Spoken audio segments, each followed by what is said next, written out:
Hey, what's going on, guys? It's me, Aiden, from Cartoon Apocalypse, and today, oh boy, this was an interesting Sunday, let me just say that. So, I know everybody in the fandom's freaking out for one reason or another, whether that's because, oh my gosh, Kelko is probably happening, or oh my gosh, Starco may have just been like sunken, I don't know. And then like some people might be like, yes, they're freaking out because Tom Star's, thriving and surviving, and that's good for them. But the main focus of today that I want to talk about, because it was interesting and you do really have to think about it to kind of catch on to it, but is Starco really over? Because they ended up just not being soul bonded. They removed the curse, supposedly, and that begs the question, is Starco no longer a thing? Because as far as we're concerned, at the end of the episode, Marco isn't seen with any feelings towards Star like he previously was. So I'm going to get into all of that in today's video. Now, I'm not expecting to make a quest by, out of business episode, because that was purely just a filler. It was a good filler, but I didn't notice anything the first time that I watched it that really struck my eye as like, hey, I need to make a video on this. So, try to convince me down in the comment section to make a video on it, but my main priority is going to be on Kelly's World and the Curse of the Blood Moon, just kind of smushing them into one video.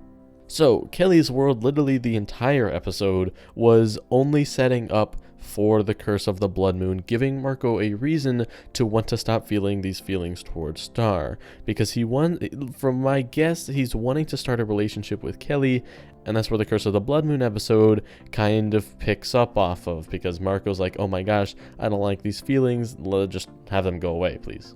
So that's really all I wanted to mention about Kelly's World, is that like Kelko's kind of a thing now. So if you like Kelko, and I'm not against Kelko, again, my OTP is Starco, but just really in general, if you were either sad or happy, this weekend has been very interesting as far as ships go. So some people are not happy, some people are happy, and some people who aren't happy might be a little bit more happy after this video, and let's just go ahead and talk about it.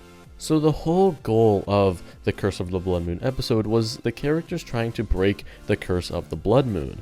And it's technically easy to, but you just have to stay alive for 667 consecutive years, because you really just have to stand under the light of the blood moon, and then just it undoes the curse. Or you could use the Severing Stone, which breaks bonds and things like that. Now, what the Severing Stone does is it makes you forget the memory of when two people first fall in love. And that's the price that you have to pay when you want to, break the bond between two people. Now, Tom's grandfather actually was under the Blood Moon spell, but he regrets doing the Severing Stone because he doesn't remember the time when he fell in love with his old wife, or I don't really know the specifics too much. But before everything kind of goes on, both Star and Marco are pretty on board with it. Like, Star doesn't want to be controlled by this curse, and Marco just wants to stop feeling things for Star. So basically what happens, they kind of get transported into the past. They're like reliving this memory kind of thing. It's different. It might be simulating like a whole new blood moon, because that's how you break the curse. So it might be, like saying, hey, here's another blood moon. It's like you're dancing under it again, just to kind of remove the curse. But when they're actually dancing, something interesting happens. Star starts saying to Marco, hey, I'm actually kind of scared that this is going to work. I don't want a curse to kind of control me. But then again, she enjoys being with Marco, and just this proves that she still has some feelings for him. And earlier in the episode, it was that she still did have feelings for Marco, and just that was kind of Tom's big deal. He was like, oh dang, yeah, the Star's not fully over Marco yet, and that's just kind of been the general idea, because Star went directly from like crushing on Marco to dating Tom, and that was just kind of an abrupt change, a little bit too abrupt for my opinion, and just there's been subtle hints throughout the show that Star still does have some feelings for Marco. So Star says, what if it was never the blood moon? Now you really have to think about it to, kind of wrap your head around this whole sequence. But basically, Star's saying, what if their feelings were never because of the blood moon? And that's pretty big. So then they kind of just get out of that like flashback sequence, and they're like, whoa, what happened? And then it ended up working, and there we go. So Tom's happy that this thing worked because now apparently Marco doesn't have any feelings for Star and vice versa. And that's kind of where we're at right now, right? Well, here's the thing. I found a little problem that I don't know, for whatever reason, maybe it's just me today, but it was kind of hard to hear what the characters were saying. But before they get into like the severing stone and that flashback thing, Star says, so we have to sacrifice the memory of the moment our souls were bonded. And the problem with this is they still remember the blood moon ball after they get done with this process. So that makes you wonder, what did they forget? If we're going based off of the idea that they forget when they first fell in love with each other, well, that's kind of complicated because we haven't really seen like a time when they both physically fell in love with each other, because there's a difference between being in love with someone and just having a crush on someone. So we have to find out when or if these characters both truly fell in love with each other. So let's first talk about if they did end up falling in love with each other, because we do know that they each liked each other at certain points throughout the show, but it hasn't really been at the same time. Except for we can't make that conclusion anymore, because we did learn in this episode that Star did, and still, or at least as far as before they did that little ritual thing, had feelings for Marco. And that means that technically they could have fallen in love with each other. And they just seem to be super perfect for each other. They're bonded essentially. So they're just perfectly matched together, so it's safe to assume that they did fall in love with each other at some point throughout the show. We just have to find when that was. Now, if you want my honest opinion, I'm just going to immediately say Booth Buddies, because literally there was no other time that it could have been. And you have to remember, Booth Buddies was so oriented around the blood moon. Like, oh, the blood moon was at the end of the episode. Their cheeks were glowing. That may have been because of the blood moon. So many other things that just kind of ties into it. Like, it felt super controlled by the blood moon. And the fact that that may have been the time when they fell in love with each other for the first time. You know, Star's reaction was super weird. She did not know how to process it. Just everything with her going on, she didn't know how to handle it. And Marco was just kind of doing what he thought, but he still did like Star. So it makes me believe that that was the time that they forgot. And here's the thing. I thought it was weird that Star took the photos at the very end, which kind of proved to me at the time that she still did have some feelings. And I thought that, you know what, the creators of the show did not just throw that in like, hey, we're never going to see this again. We're definitely going to be seeing those photos again. So here's the thing. If they did end up forgetting that whole occurrence of Booth Buddies, Star still has the photos somewhere.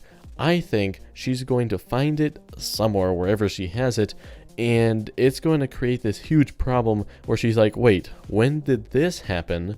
When was I ever in love with Marco? And things are going to start getting a little crazy. So is Starco over? No, not entirely. It certainly feels like they're starting to kill it off a little bit, but in my opinion, if this Booth Buddies photo does have a lot of importance later on in the show, like a whole episode dedicated to it, then there's a good possibility that Star might be like, hey, wait a minute, what was this? Why did this happen? Because they don't remember it. All they see is a kiss, and they did not know that they felt forced to, so they might think, well, maybe we were jibbed out of this feeling.